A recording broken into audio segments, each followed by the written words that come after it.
নমস্কার, আমি গীতা সুর। আমার একটা সমস্যা হচ্ছিল, সেটা 1 বছর আগে আমার মেনোপজ বন্ধ হয়ে যায় এবং সেখান থেকে বন্ধ হয়ে যায় এবং তার 1 বছর পরে আমার আবার ব্লিডিং শুরু হয়। তারপরে আমি একজন ডাক্তারকে দেখিয়েছিলাম, তারপরে উনি সাজেশন দিলেন অপারেশন করতে হবে। তখন আমি ওইখানে না করে আমি ডক্টর তনুকা দাসের কাছে আসলাম।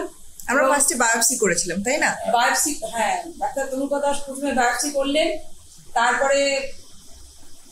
তারপরে এটা অপারেশনের ডিসিশন নেওয়া হলো, ইউট্রাস বাদ দেওয়ার মানে ডিসিশন নেওয়া হলো। তখন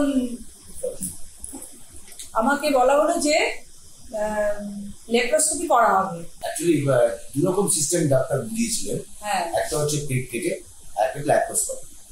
এবারে যেহেতু আশেপাশের লোকেরা আমার ওয়াইফকে পেট কেটে করার জন্য সাজেশন দিচ্ছিলেন এবং ডাক্তার তনুকা দাস আমাদের টোটালটাই বোঝান যে গুরুত্ব। আজ উনি লেপ্রোস্কোপি করলে বিফোর 15 ডেজ আগে ওটি হয়। হ্যাঁ, তনুকা দাস বললেন যে লেপ্রোস্কোপি করলে অনেক তাড়াতাড়ি সুস্থ হওয়া যাবে। তারপরে আমরা সিদ্ধান্ত নিলাম যে ঠিক আছে, লেপ্রোস্কোপি করব, কিন্তু মানে আশেপাশের লোকেরা পরামর্শ দিচ্ছিলেন যে লেপ্রোস্কোপি না করে পেট কাটতে হবে, বিভিন্ন অর্গান না মানে ক্ষতি হতে পারে, এইসব কথা অনেকেই বলেছিলেন। কিন্তু আমি ডাক্তার তনুকার মানে কনফিডেন্স দেখে ভীষণভাবে মুগ্ধ হয়ে আমি না, ওনার কথাই শুনবো এবং লেপ্রোস্কোপি করলাম।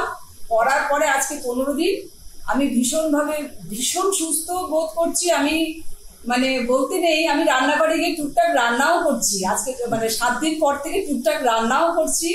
আমি ভীষণ ভালো আছি, হাঁটাচলা করছি এবং সিঁড়ি দিয়ে ওঠানামাও করেছি। একদম 15 দিনে প্রায় আমি সুস্থ। আমি একটা কথা বলতে চাই যে আমার মা এবং আমার শাশুড়ি ওই সময় পেট কেটে এই অপারেশনটা করেছিল। তারা যে দীর্ঘদিন অসুস্থ অবস্থায় ছিলেন, হ্যাঁ, 3 মাস একেবারে বিছানায় কিন্তু আমার ওয়াইফ যেহেতু এই ল্যাপ্রোস্কোপি করার পরে এত তাড়াতাড়ি সুস্থ হবে, আমি সাজেশন করবো প্রতিটা মানুষকে যে এই সিস্টেমে আসা উচিত। Thank you sir.